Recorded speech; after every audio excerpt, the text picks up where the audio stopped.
So another couple of pictures of Corinth, one on the left is an example of an inscription, and you can also see a part of a column that's been sculpted. On the right is the road to Lechion, which is one of the ports.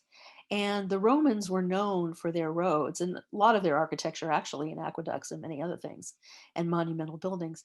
But if you can imagine the road all smooth and sophisticated, and letting people both walk and take chariots.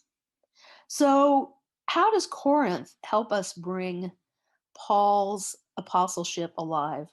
One is by saying he was there a year and a half. It tells us that he really persevered to preach the gospel to both Jews and Gentiles, even though he ran into problems with the Jews, but he still converted many Jews.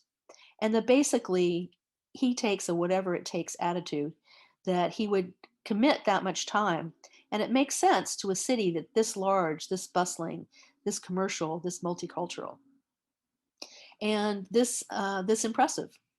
So gave Paul lots of opportunities to preach, which explains the challenges and opportunities that he would face in this multicultural and multi-religious city. So knowing Paul, he was able to communicate very well with different groups. So this is a perfect city for Paul, giving him lots of opportunities to preach to the different groups. The fact that we can see where he was tried, and that goes back to the story we have in Acts, and also the vision from the Lord that he would be set free and unharmed.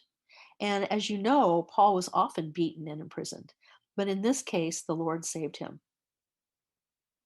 We also can see how his collaboration with Priscilla and Aquila had quite the commercial side to it in the Agora, where they would be making, mending, and selling their tents, and how the Agora also gave them the opportunity to meet and mix with lots and lots of people.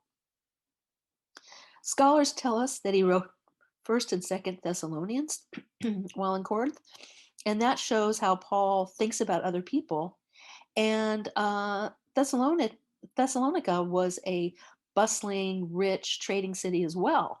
So he had all these cities and people in mind, as he also had a burden for the people in these new churches that were being founded.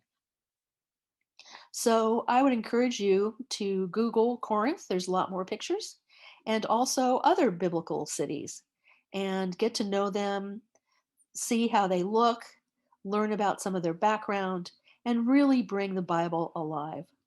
So thank you for visiting Corinth with me.